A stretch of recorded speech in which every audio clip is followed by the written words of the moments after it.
Salut à tous, aujourd'hui on va déballer une lampe de surplus militaire suédois, qu'on peut reconnaître aux trois couronnes ici. Donc une lampe qui a coûté à peu près autour de 10 euros, donc vous voyez c'est vraiment pas très cher. Allez c'est parti. Allez c'est parti donc pour la présentation de cette FIC Lampa 3. Donc on voit les trois couronnes de l'armée suédoise. Voilà donc comme je vous disais, ce type de lampe en surplus coûte pas très cher, hein. Voilà donc on les trouve assez facilement et la preuve celle-ci est même un surplus neuf. Alors pourquoi on trouve un surplus neuf? Ça peut surprendre pour les différentes armées de vendre des surplus neufs. C'est parce que on a changé de modèle ou le modèle est obsolète sur certains aspects. D'ailleurs, vous voyez bien que c'est une lampe à incandescence, mais vous allez voir, on peut utiliser des lampes plus modernes. Je vais en parler juste après. Voilà, donc ce type de lampe plate, vous voyez, donc elle est équipée d'un filtre vert, d'un filtre blackout qui permet en fait d'éclairer une lame de lumière au niveau des pieds, et d'un filtre rouge qui permet d'éclairer vraiment à très courte distance de manière très discrète. Voilà, donc à l'arrière, elle est équipée donc d'une attache ceinture et de deux clips pour les boutons, par exemple d'une chemise militaire. Alors ça peut être les boutons en façade ou les boutons poche pectorale ou à cheval aussi avec les deux attaches poche pectorale et épaulière. Voilà, donc vous voyez on a quelques références ici. Voilà. Donc elle s'ouvre ici par le côté, il faut appuyer bien fort. Et hop, voilà, ça s'ouvre. Donc on voit que celle-ci, elle fonctionne avec des piles de taille moyenne. Alors c'est vrai que c'est pas hyper courant, donc nous ce qu'on va faire, c'est qu'on va utiliser des piles bâtons, qui plus est des piles rechargeables, qui elles sont beaucoup plus courantes. Et on va utiliser un petit adaptateur, comme ça se trouve maintenant très facilement. Voilà. Hop, je fais la deuxième. Clic. Voilà. Donc à partir de là, on va pouvoir monter au niveau de la lampe pour l'alimenter. Je ne vais pas tromper de sens. Non, ça va. Voilà. Donc déjà, d'office, déjà on voit qu'elle fonctionne, hein, bien sûr, mais évidemment ce type d'ampoule est complètement obsolète. Mais d'ailleurs, je pense que c'est pour ça que l'armée suédoise a dû se séparer de ce type de surplus. Alors vous voyez, on a une position arrêt, une position morse et une position lumière permanente. J'arrive à l'enclencher correctement. Voilà. Alors vous allez me dire, tout ça, ça ne nous avance pas beaucoup puisque ce type d'ampoule n'est pas performante, mais justement à côté, j'ai mis mon autre lampe. Vous voyez, celle-ci, c'est une Pertrix qui date de la fin des années 40. Vous voyez, donc ce type de lampe, on peut utiliser des attaches, des sangles d'appareil photo pour les mettre autour du cou, comme ça on a les mains libres, et puis finalement on arrive au même résultat qu'une lampe frontale, finalement en termes de confort. Et vous voyez, cette lampe-là, elle date de la fin des années 40, donc elle a entre 70 et 80 ans. Alors vous allez me dire, bah, quel est l'intérêt d'utiliser des vieilles lampes comme ça? Mais vous voyez, au bout de 70 et 80 ans, elle fonctionne parfaitement. Voilà. Et c'est vrai que tout ce qu'on achète aujourd'hui, malheureusement, au bout de 5 ans, on a des mauvaises surprises, vous voyez. Donc celle-ci utilise d'ailleurs une pile plate. Vous voyez, c'est un peu les deux grands systèmes qu'on rencontre. C'est soit les piles taille moyenne, les piles cylindriques, soit les piles plates. Et à nouveau, pour les piles plates, on trouve des adaptateurs pour mettre des piles bâtons, ce qui est le cas ici. Donc vous voyez, ce type d'ampoule, utilise en fait un culot à vis E10. Et on trouve aujourd'hui la version de remplacement à LED moderne. Donc c'est des ampoules qui donnent à peu près entre, on va dire, 200 et 300 lumens. Alors on trouve des lampes plus puissantes aujourd'hui, mais si vous faites de la course à pied ou des marches de nuit, ce qui peut paraître surprenant, mais l'hiver, à partir de 16 h, il fait nuit. Donc si vous voulez faire quelque chose le soir en rentrant du boulot, bah, c'est de nuit. Voilà, donc l'utilité de ce genre de lampe, bah, c'est pour ça justement. Voilà, si vous avez des lampes aujourd'hui qui sont très puissantes, c'est-à-dire 1000 lumens par exemple, voire plus, il faut savoir qu'en fait l'œil humain s'adapte à la vision de nuit. Donc quand vous avez une lampe trop puissante, en fait c'est très fatigant pour la vue. Et trop peu puissante, évidemment, ça n'éclaire pas assez. Donc la puissance de 200 à 300 lumens, finalement, c'est un peu la puissance idéale pour une lampe de poche, pour une marche de nuit, ou pour aller faire de la course à pied le soir, l'hiver notamment. Voilà, donc on va passer au montage. Allez, c'est parti pour le montage. Donc bon, celle-ci est un peu Un système un peu plus complexe, hein. Souvent on voit ce système à vis tout bête. On visse et puis c'est réglé. Bon là celle-ci, c'est vrai qu'il y a un système, il faut le déboîter, c'est pas... Voilà, c'est pas le truc le plus pratique que j'ai vu, mais bon, ça marche aussi. Voilà, hop. Et voilà, je l'ai retiré. Donc on voit là, comment ça se présente à l'intérieur. Vous voyez, c'est un système très basique, ça tombe pas en panne.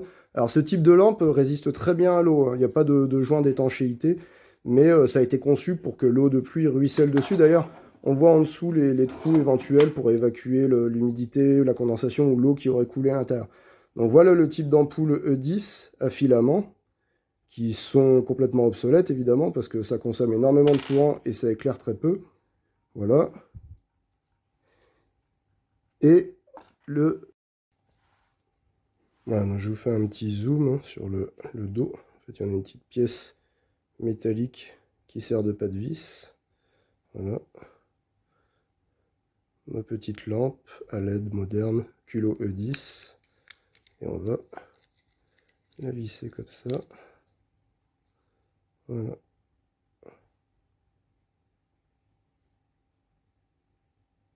Et c'est parti. Alors là, on va parler un peu du voltage, puisque ici, vous voyez, les piles plates 3R12, en fait, on met 3 piles bâtons dedans, ça développe 4 volts 5. Donc, ça génère beaucoup de puissance, évidemment. Ici, on a 2 piles bâtons, donc ça génère que 3 volts. Alors, je m'étonnais que cette ampoule-là, transvasée-là, ne fonctionnait pas, mais c'est normal. Donc, j'en ai recommandé une du même type, mais spéciale pour 3 volts. Voilà, et en attendant, j'ai cette ampoule-là qui est un peu moins puissante, elle fait 150 lumens, mais c'est pas grave. C'est pour la démonstration. Voilà. Donc je vais monter celle-là à la place. On va le remettre en service.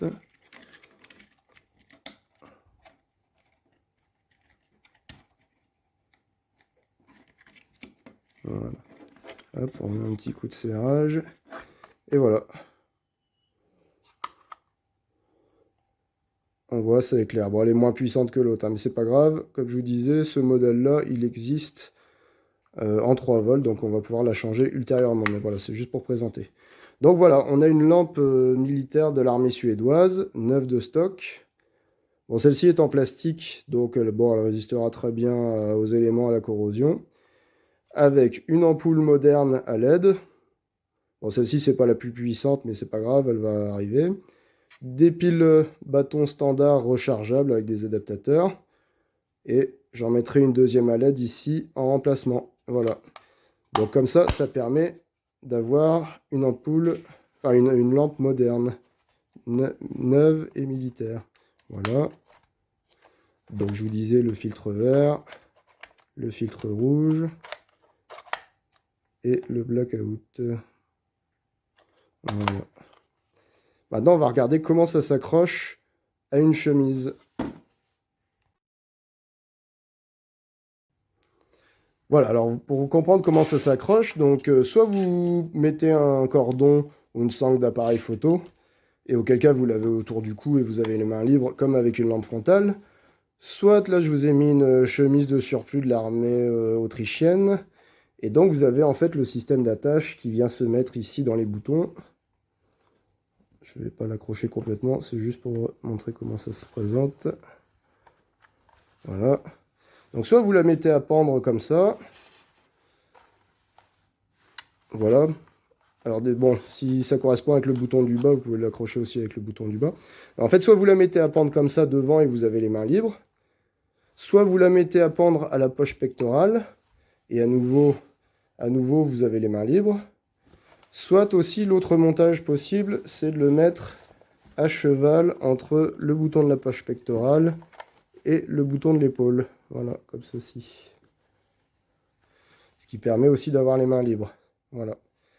Donc en fait, vous avez finalement, au final, une lampe qui vous laisse les mains libres, qui est aussi pratique qu'une lampe frontale, de qualité militaire, simple, qui résiste à l'eau. En fait, l'eau ruisselle dessus et peut s'écouler en dessous. Et voilà, et tout ça, ça coûte 10 balles. Voilà. Donc bon, ça ira mieux quand j'aurai reçu les ampoules à LED plus performantes que celle-là, mais bon, peu importe, c'était pour la démonstration. Voilà. Alors, je vous fais un petit parallèle aussi avec les autres que vous pouvez trouver. Donc, je vous disais, ici, c'est une Pertrix des années 40. Celle-ci est en métal. donc elle est beaucoup plus solide. Bon, évidemment, elle est peut-être un peu plus sensible à la corrosion, mais bon, si vous la stockez bien, il n'y a pas de souci. Vous voyez quand même la puissance avec une ampoule adaptée à LED. Vous voyez un peu la puissance que ça peut avoir, quoi. C'est vraiment très puissant, ça éclaire très bien. Et ce type d'ampoule, on peut la remplacer. Vous voyez, ça tombe pas en panne. On peut en avoir une d'avance dans la boîte. Voilà, donc, aussi l'avantage, c'est que non seulement ça éclaire très fort, mais ça a une très bonne longévité. Alors je vous disais, 2 à 300 lumens, c'est la puissance idéale. Ça éclaire très bien, ça fatigue pas la vue. Et encore une fois, je vous le dis, si vous faites de la course à pied, ben, l'hiver, à 16 heures, il fait nuit, donc bah, forcément, vous allez prendre vite l'habitude de courir à la lampe. Vous pouvez faire aussi des marches de nuit, c'est idéal pour observer la faune, les animaux, etc. Parce que la plupart des animaux sortent la nuit, en fait, pour aller boire, pour aller se nourrir avec la sécurité de l'obscurité. Donc c'est là où vous avez observé les sangliers, les biches, etc. Voilà. Ça peut être aussi sympa, les marches de nuit, pour observer les étoiles, les constellations, etc.